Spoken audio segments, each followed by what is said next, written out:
Hello, this week I'm talking about adrenal fatigue, alienation and avoidance on the podcast. Welcome to the Mindfuckery podcast, which is FeedSpot's fifth must-listen to podcast on emotional abuse. I'm your host Elizabeth, and in here we explore areas others are feared to tread. Through my own personal journey, I know how much this hurts and how confusing life becomes. So many questions, no closure and no real answers. I've been a woundologist for over 20 years. I'm the unintentional author of Finding Lily, the A to Z of emotional abuse and divorce matters. I help you clear past life wounds, ancestral trauma and this life wounding. And as the founder of the Inner Healing Sanctuary, I've created Wound Talking, The Original Wound and Quantum Glow. I'm on a mission to help educate as many people as I can on the effects of trauma on our lives and our children's lives, and healing the wounds of our mothers and our fathers. It stops here, it stops now, it stops with us. So welcome along for the journey of a lifetime.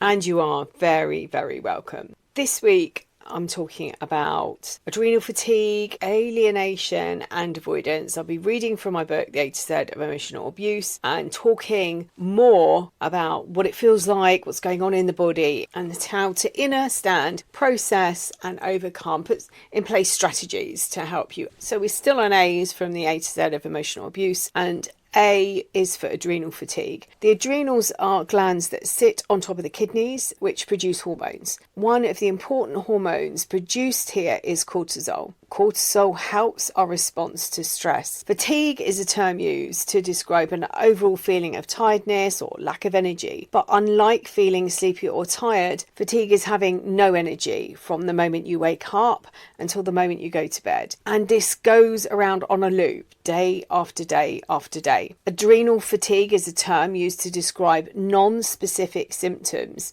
So the term is not recognised by health professionals, but alternative health practitioners have more of an understanding. The term was coined at the end of the 1990s by James Wilson, who is a naturopath and a chiropractor. The hypothalamus, which is a small region of the brain located near the pituitary gland, perceives stress. It sends a message to the pituitary gland, which then sends a message to the adrenals to release hormones for fight or flight. As I describe in the 4 F's, this response is designed to be short term and then the body goes into recovery. But when there is a continuous release of these hormones, our bodies never get a chance to recover, putting so much pressure not only on the body but on the adrenal glands, causing an imbalance in cortisol. So you wake up tired, perhaps sleeping through your alarm or hitting the snooze button. You may find your energy crashing during the day. During the evening, you may fall asleep. And when it's time to go to bed, you're wide awake for hours. And I've put in brackets CPTSD. So that's complex post-traumatic stress disorder. CPTSD is the result of being subjected to traumatic situations on a regular basis with no respite. Create space within your life. Go outside whenever possible. It can be barefoot, and try and go barefoot around your home. Find places where you feel safe. Make sure you breathe consciously during the day. Long, deep breaths help calm the nervous system. Try counting your breaths in and out, and this also briefly quietens the mind. Breathe in, counting to 8, then hold for the count of 8, and then breathe out for the count of 12. Run a bath and light a candle and try relaxing. You might find to start with that you can only lie there for a few minutes, but over time this gets longer. I'll put a link below in the description for an affiliate link to Celtic Salt. Celtic Salt has the minimum of 82 minerals. When we go through and experience these traumatic events, it affects our bodies on so many different levels. When you take a bath, see if you can put in something like Epsom salts in the bath water, or even Celtic salt. I often throw a handful into my bath water. Finding techniques that work. I have already recorded a podcast on adrenal fatigue, and I will put a link in the description below. Adrenal fatigue affects a lot of different trace minerals and minerals within the body, and looking at your salt intake, bathing in salt. Magnesium is another one that gets lost. I want to speak about the sleep patterns, because we go through a 90-minute cycle and then we go through another 90-minute cycle and then another 90-minute cycle right the way through the night, or we should do. But what happens with adrenal fatigue is it switches our cortisol. So at the lowest point during the night, the release of cortisol should be around about 2 to 2:30, and at the highest point it starts to rise again about 8 o'clock in the morning. What's happening is we go through a 90-minute cycle. It's very light sleep in our theta waves. Then we go into a deeper sleep, our heart rate and our body temperature drop. Then we go into a K complex, which are long delta waves that last for about a second, and they are known as the longest and most distinct of all brain waves. We experience non-REM sleep for about 25% of our sleep cycle. The delta waves, the lowest frequency, 25% of beta waves, but that doesn't happen when you've got adrenal fatigue. The purpose of sleep is to rid the body of toxins and to rejuvenate and to help process. It's necessary for our recovery of stress, and yet it's the stress that stops us sleeping. With adrenal fatigue, it flips. So when you go to bed, you might find at the highest point of the cortisol release is actually about 2:30. This is when you can't sleep. So you might go to bed feeling really tired, and then the moment your head, this is my experience, the moment I put my head on the pillow, my eyes seemed to be wide open and I could not turn it off. And then I would sleep through my alarm, and it was a pattern that went on for a really, really long time. Other things that you might notice are that you get out of breath, you might crave salty or sugary foods, and we don't just have like an off switch that we can just turn them off. And you might find yourself getting dizzy standing up. I will put a link to some Celtic sea salt. I've been using it for quite a while. I've noticed such a difference. It's natural, it's farmed by hand. I found when I was experiencing adrenal fatigue, and it was really chronic, that taking a salt bath helped me so much in the evenings. I was able to stop rumination actually with it as well. And it wouldn't have been something that I would naturally do, is take a bath in the evening. But I tried it a few times and it was just had such positive effect. And then looking at ways that you can nurture your body, looking at ways that you can stop the rumination. And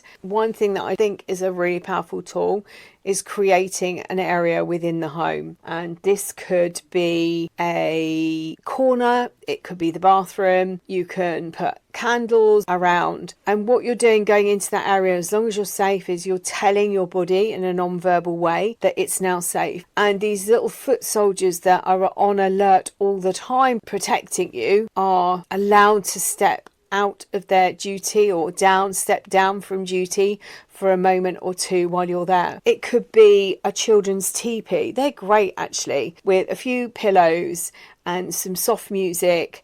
You're encased in a pyramid, really, really powerful. It could be the corner of a room, it could be your dressing table, as I said, it could be a bathroom, particularly if you're still in a stressful situation, abusive situation. You can go and lock the door and pretend you're going about your business and put the toilet seat down and just sit and know that you're in a safe environment for a moment or two. Other great things I found were using the shower. I used to see the shower and the water as a disconnect and washing over me and breaking those energetic connections. The next A is A for alienation, and this tool was used to sabotage your relationships, which resulted in you being cut off from friends or family. You might have found you were no longer attending a group or a club, and you no longer had a support network. The emotional abuser or the toxic person may have made up stories about other people in your life, feeding you information, questioning those relationships and making you wonder if you could trust these people. And by using this tactic of alienation, what they're really doing was wanting you to hand over the power so that they can take control of your life.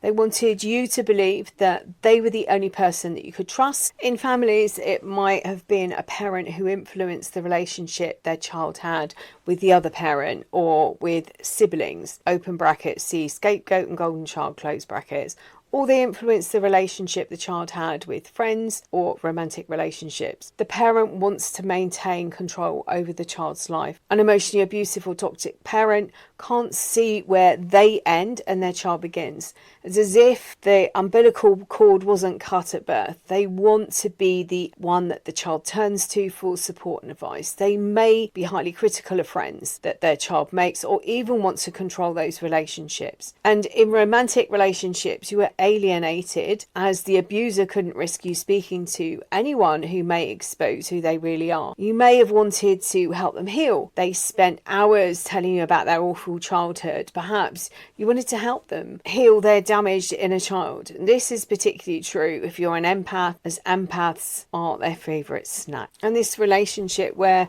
the parent doesn't know where they end and the child begins, or the child doesn't know. This is what, when I talk about the relationship of not going through developmental stages, of seeing themselves as a person. And this is why it's so easy for them to step into other relationships. They break you on every level, like a belligerent child who smashes a toy, and then when you're not fit for purpose, they move on and find another toy to play with. I've spoken about the empath before, and I see the empath as a person who was created from these family units where they have learnt to hone their skills. They learn how to read the environment, they learn how to read a room, they can pick up on the minute changes within a situation, in a person. They are drawn to people. When they meet someone, they will know perhaps what their wounding is. That's something that I'm able to do, but they will be able to walk into a room and know if it doesn't feel right, because they pick up on energy. And I say that the empath is the abuser's favourite snack. Usually they have spotted the wounding. The emotional abuser, the narcissist, the toxic person will understand that the empath is hurt in some way, or the empath is recognising the wounds. They want to help. They can see someone hurting and they don't like it. It might be that they recognise the wounding that the toxic, emotionally abusive, narcissistic parent in their life, and they recognise those wounds. They see them and they want to heal them. They want to help this toxic, emotionally abusive, narcissistic person. They want to help them heal. And unfortunately, this is sometimes what traps them in relationships, because they couldn't help their parent. Their parent played victim. They perhaps didn't want to be healed. Well, they don't. It serves them in no way to heal, because where do they get their attention from? They see this wounding, and because they weren't able to help their parent, they get caught in this trap of, well, I couldn't do it for this person, but I can do it for you. And alienation is done to take the real victim, which is the empath, and to take them out of a situation. So they take them away. They might move them out of area. I know a lot of people in my group, the Divorce Sanctuary, they've been moved hundreds of miles away from family and support networks, and they find the relationship ends and they've got nobody to help them. This is a tactic. This is alienation. You take somebody out of their environment. They've got nowhere to turn. It's like financial coercive control, turning off the finances so they cannot leave, and everything's been sucked out of them. They don't feel good enough. Their self-esteem is on the floor. They've taken the blame. They've taken full responsibility. You've been told on repeat that there's something wrong with you. It's your fault that you're not good enough. It's your fault that this relationship is breaking down. And they might list all of their relationships before. Now, these are the people right at the beginning of the relationship that they were victim to. So all of their exes that treated them badly will be rolled back out. And this time they are comparing you in a negative way. You aren't like this person. This person did this for me. Julie did this, and Annie did that, and Claire did something else. Alienation is also a great manipulation tactic when they have been caught out, or they know that somebody's going to unmask them. That's when they create a smear campaign or get you to question the relationship. Can you really trust your family? What are they really up to? And you then start wondering whether you can trust your family unit, your friends. You've given up so much for the emotional abuser. You've practically handed over your soul to them at this point. They have power and control. This is where the spirituality part of it comes. I talk about them breaking you emotionally and mentally and physically and spiritually and financially. These are the 5 pillars in my mind. Maybe there are more, but that's what I work with, the 5 areas. Emotionally, you have got nothing, and mentally, you can't think. Physically, the damage is done through the trauma that you're experiencing. And then you've got spiritually. And under the umbrella of spiritually comes all of your beliefs, whether they are religious beliefs or your moral beliefs. And they break that down and they get you to question everything. And that's including the people that have been in your life. They will get you to question your relationships with all your family and friends. So eventually, whether you're hundreds of miles away from friends and family or just a few miles away from friends and family, you do not have a relationship with them. And that then becomes a very lonely place. And the confusion out of these relationships comes from not knowing who to believe, because they have spent a period of time convincing you that they should be trusted. And they are challenging your beliefs, your morals, and everything that you held to be true, and getting you to believe they are the ones that you should be believing. And then your mind becomes scrambled because you do not know what is true and what isn't true. The next reference in the A to Z of emotional abuse under A is A for anger, and it says see narcissistic rage. Narcissistic rage goes from 0 to 7 in an instant. There's nothing in between. Most people who get angry go through various stages of anger and questioning and justifying and processing what's going on. But narcissists don't. They just go from 0 to 7 in an instant. I will cover that when we get to N. The next one is A for avoidance. And avoidance is a tactic used for withdrawing from the relationship or situation. It reduces the risk of being rejected or held accountable. And it's also used to avoid criticism and to stop the abuser from being exposed. We all have access to this behaviour, and like many that are in this list, have you ever been confronted with a situation that you've not been comfortable with? And it might have been talking to a group of people or going to the dentist. You may have tried to find reasons not to attend, but you were aware of why you needed to do it. So when avoidance is used in a dysfunctional way, it is to take control of another person's life. So this behaviour is designed to make you feel frustrated or confused.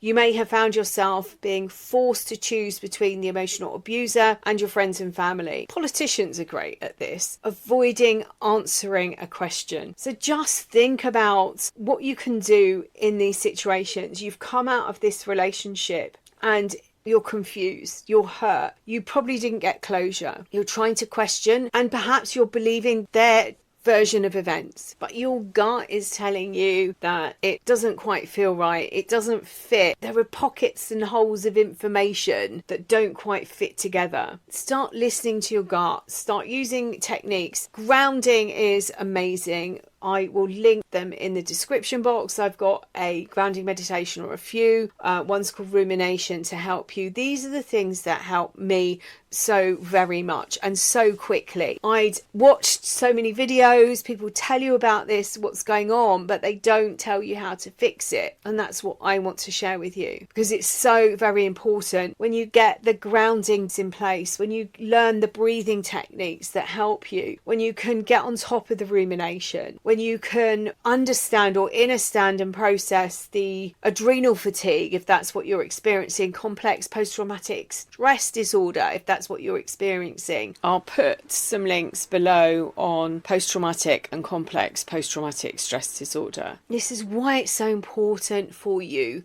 to have that space to process. The information that you've been told is playing in your head. It's like on a record player or a tape deck or a CD. body, and it's continuously, it's like the needle's got stuck and it's replaying the same thing around and around again. Your brain is processing what you've been through. It will be working out the holes and the loops it will be finding, but initially the access to you and the reprogramming of your brain and your thoughts and your beliefs has been put in place. So you then go through this craziness of cognitive dissonance where nothing makes sense. And now you've got one side of your brain that has got what you believe to be the truth, and the side of the brain where they've convinced you their lies are the truth. Eventually, this will all calm down and you will start to see the holes in their story. Your gut will start to talk to you again. It will start to say, oh, it didn't feel right. I remember now, it didn't quite feel right when they were telling me this story. Look at ways that you can challenge some of the things that you've been told. Something I help people with. Look at the wounding, because once you've calmed this part down,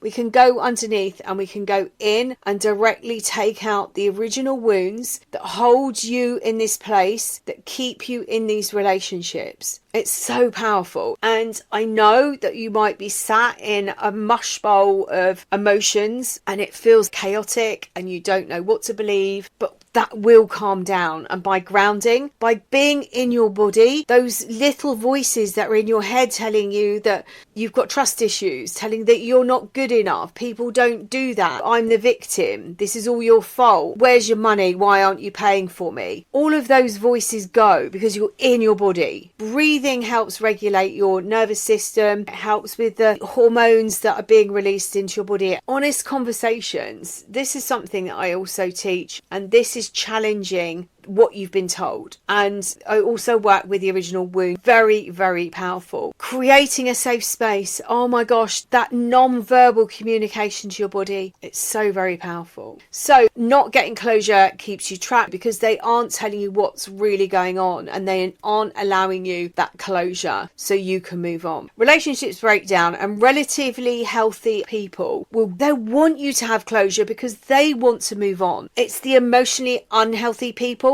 that won't give you closure because they don't want you to move on. They want you to stay trapped so that they can use you as another source of supply. When they get bored, when they aren't getting as much attention, they can reach out and they can get a reaction from you. And that can be a positive or negative reaction. It could be that you tell them where to get off, but you're still responding. And that's what they want. They just need to know that they've got people around them because they don't know who they are. They're empty vessels. I hope this week has been helpful. If you want to get a copy of the book, the links are in the description box below, along with the other links that I've spoken about. And as always, sending you loads and loads of love until next time.